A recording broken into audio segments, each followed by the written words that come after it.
Moin Leute, ich bin der Mai und ich heiße euch herzlich auf meinem Kunstkanal willkommen.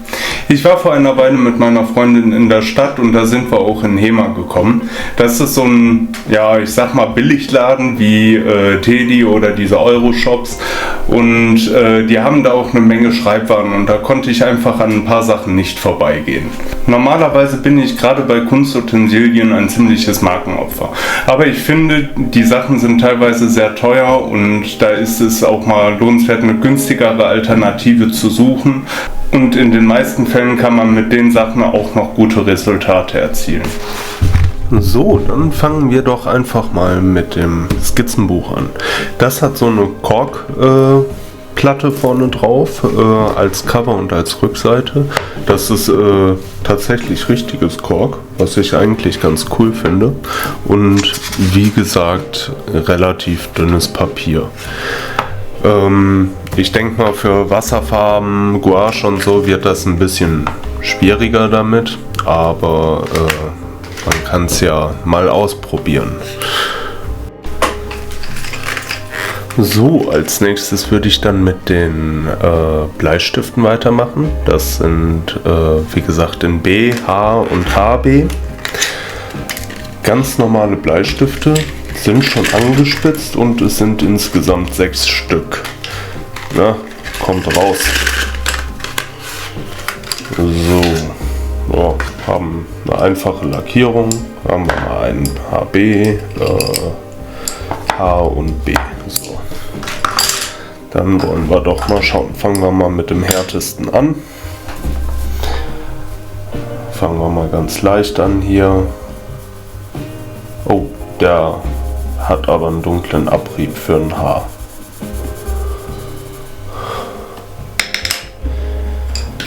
HB.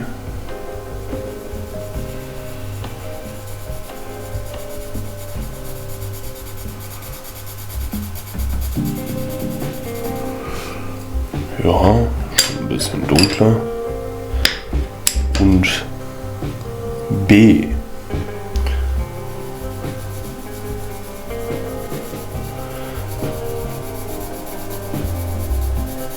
Ich muss ganz ehrlich sagen, die Stifte sind alle 3 erstaunlich weich, selbst der Haar, finde ich.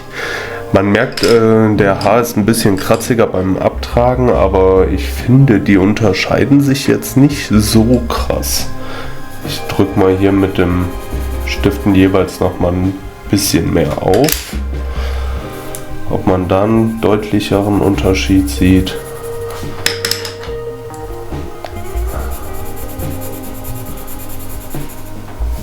Gut, H und B unterscheiden sich jetzt nicht großartig voneinander, aber B ist schon eine ganze Stufe dunkler, meiner Meinung nach. Aber kann man auf jeden Fall machen. Ich meine, 2 Euro für 6 Bleistifte kann man nicht meckern und zum Skizzieren reichen die alle mal. Dann habe ich hier als nächstes die Tuschestifte oder die Feinliner. So, erstmal wieder hier rausholen.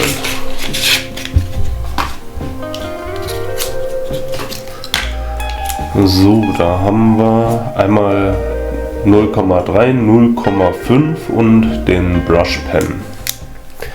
Fangen wir mal mit dem 0,3er an.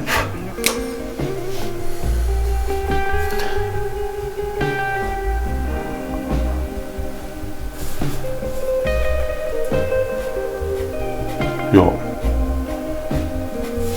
malt. Wer hätte es gedacht?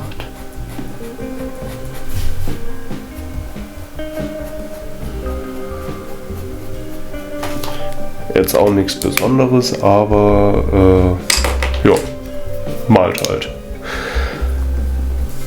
Dann der 0,5er, ist ein bisschen deutlich dicker.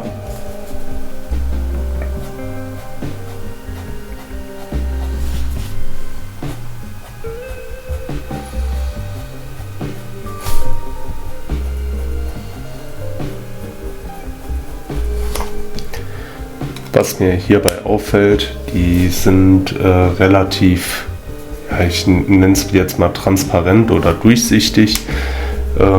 Das kann an dem Papier liegen, das kann aber natürlich auch an der Tusche liegen. Ich denke, die gehen nicht so ins Tiefschwarz, aber zum Outline sollte es genügen. Und dann haben wir hier den Brush.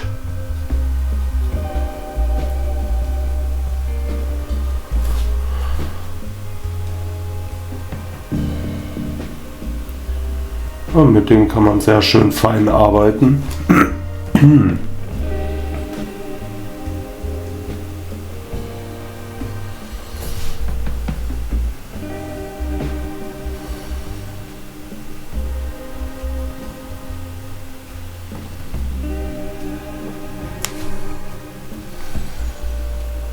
Und auch schön große Flächen ausmalen. Und jetzt sehen wir mal, was das Papier wirklich kann. Hier auf der Seite sieht man schon, wie dünn das ist. Das drückt hier schon auf der Seite ein bisschen durch. Das heißt, für Alkoholmarker wird das wahrscheinlich nichts. Und wie man hier sieht, brauchen die eine Weile zum Trocknen. Aber wenn man das weiß, kann man damit gut arbeiten. Dann nehmen wir als nächstes einmal die Highlighter-Marker. Hier stehen einfach nur Marker, das sind so Pastelltöne, zumindest sieht das ziemlich pastellig hier drauf aus. Na, komm mal raus. So, erstmal gucken, wo ich mit dem ganzen Verpackungsmüll hier hinkomme. Die haben auch hier einfach nur so einen kleinen Punkt da drauf. Ich befürchte, das wird sich nicht sehr mit der Farbe da drin matchen, aber das sehen wir ja jetzt. Ja. Ein handelsüblicher Marker. Ja gut, ist so ähnlich.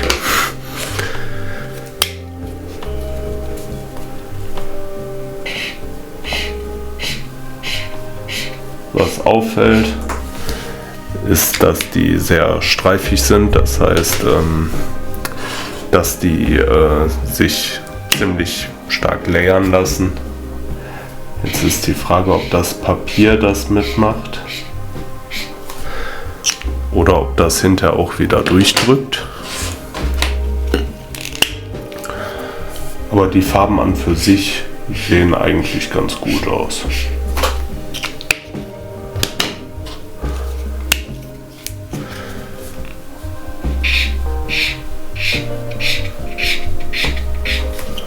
Ja. Damit hätten wir die auch. Worauf ich am meisten gespannt bin, sind diese Brushpens hier. Weil ich sowas jetzt in so Billigläden bisher noch nicht gesehen habe. Und ich gerne mal wissen möchte, wie die das umgesetzt haben. So, schauen wir uns erstmal die Spitze an. Da haben wir hier tatsächlich so eine Faserspitze. Das heißt, wie beim richtigen Pinsel. Eine Spitze aus einzelnen Haaren, wahrscheinlich synthetisch. Finde ich immer schöner, weil ich finde, dass man feiner damit arbeiten kann. Oh. Und ich denke mal, dass die wasserbasiert sind.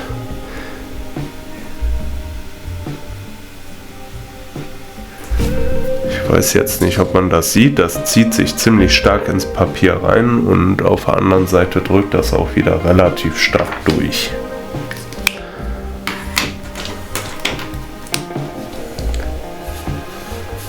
Sehr schönes Blau.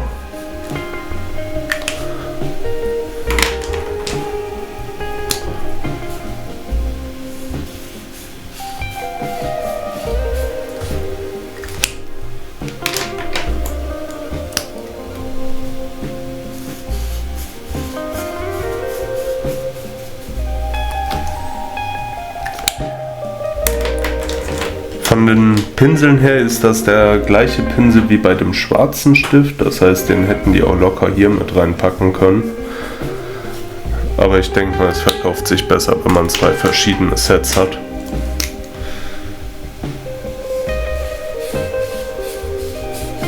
Ja, das altbekannte Schweinchen rosa. Von der Farbqualität würde ich sagen, das ist wie bei Filzstiften, bei normalen Filzstiften. Aber dadurch, dass man halt diese Brushspitze hat, kann man damit im Prinzip... Oh, das ist gelb.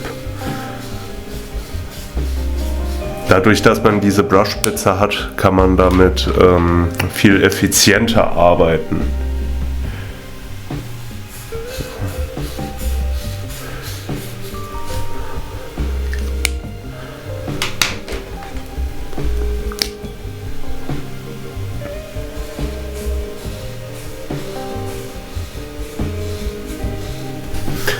Ja, interessante Farbpalette auf jeden Fall.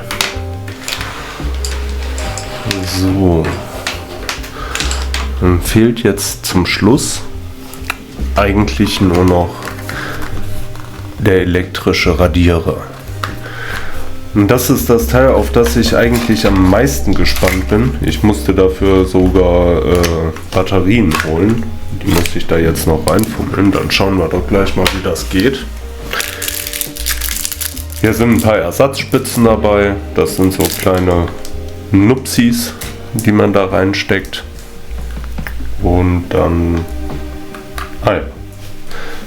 machen wir das Teil mal auf. Hier ist der Motor drin, also minimalistischstes Design, was man so machen kann bei so einem Teil. Und dann hoffe ich mal, dass ich die richtigen Batterien habe. So. Wieder drauf gesteckt. Ja, so. Und dann schauen wir mal. Typisches Summen. Und dann machen wir uns hier mal eine kleine Fläche, wo wir schön radieren können. Und noch ein bisschen fester.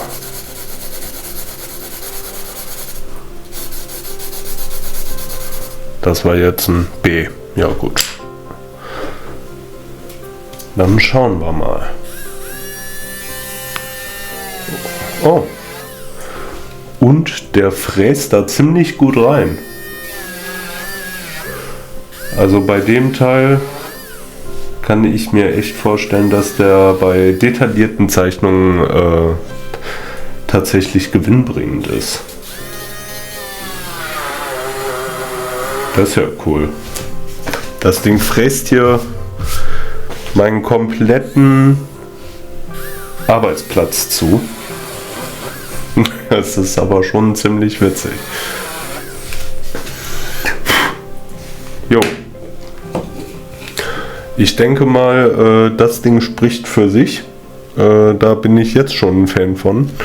Ich habe darauf verzichtet, Anspitzer und Radiergummi zu holen, weil ich denke, das hat eigentlich jeder zu Hause.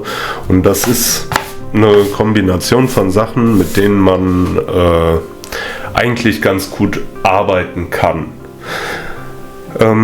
Ich würde sagen, ich male damit jetzt gleich noch ein Bild und dann schauen wir uns gleich oben wieder.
Also, ich habe jetzt pro Zeichnung ca. 15 bis 20 Minuten gebraucht und ich muss sagen, ich bin mit dem Material eigentlich echt zufrieden.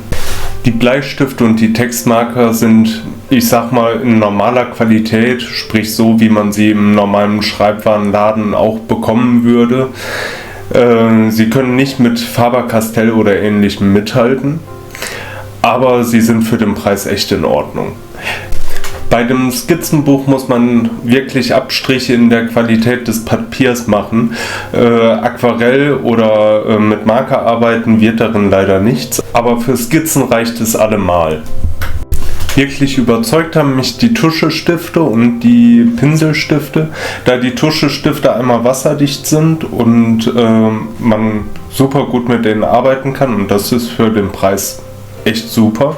Und die Pinselstifte einmal, weil man mit denen unfassbar präzise kolorieren kann und weil sie im Gegensatz zu normalen Filzstiften oder anderen Stiften auf Wasserbasis das Papier nicht aufrauen, wenn man da mehrfach über eine Stelle geht. Ihr kennt das sicher alle, dass wenn man mit einem Filzstift über ein Papier geht und immer wieder drüber geht, dass man irgendwann ein Loch in dem Papier hat.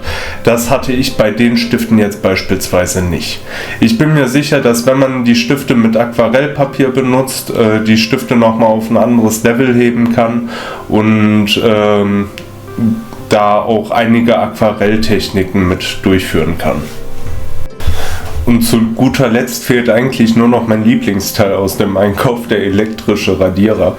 Mit dem Ding kann man echt unfassbar präzise wegradieren und damit Highlights setzen, genau da, wo man es haben möchte. Ich kann mir vorstellen, dass gerade wenn man mit Buntstiften irgendwelche realistischeren Zeichnungen machen möchte und dann versucht, einzelne Stellen hervorzuheben, dass man das mit diesem Teil um einiges einfacher bewerkstelligen kann als mit einem normalen Radierer. Jetzt bleibt noch die Frage, ob es sich lohnt, in so Billigläden Kunstmaterial einzukaufen oder nicht. Und ich sage mal jein. Wenn ihr Anfänger seid und gerade ins Zeichnen einsteigt und so, dann lohnt es sich vielleicht eher etwas günstigeres zu holen und erstmal da reinzukommen, anstatt direkt das Geld in die teuren Sachen zu stecken und dann zu merken, okay, ich komme mit Copic-Markern nicht klar oder Aquarell ist nichts für mich, und dann könnt ihr euch da langsamer rantasten und erstmal schauen, ob ihr Spaß an der Materie habt. Wenn ihr fortgeschrittene Künstler seid, dann werdet ihr höchstwahrscheinlich schon besseres Material zu Hause haben, könnt aber mit den Sachen trotzdem noch Spaß haben. Und gerade in günstigeren Skizzenbüchern muss man weniger Hemmungen haben, mal irgendwas zu versauen, da man keine Angst haben muss, okay, ich habe jetzt hier einen Block liegen, bei dem ein Blatt irgendwie 1 Euro kostet oder 2, was durchaus mal passieren kann, gerade bei Aquarellpapier. Allerdings könnt ihr auch selbst dann nicht viel verkehrt für den Preis machen. Ich hoffe, euch hat das Video gefallen. Wenn ja, lasst mir gerne einen Like oben und drückt auf den Abo-Button, um meine Videos zu unterstützen. Wir sehen uns dann beim nächsten Mal.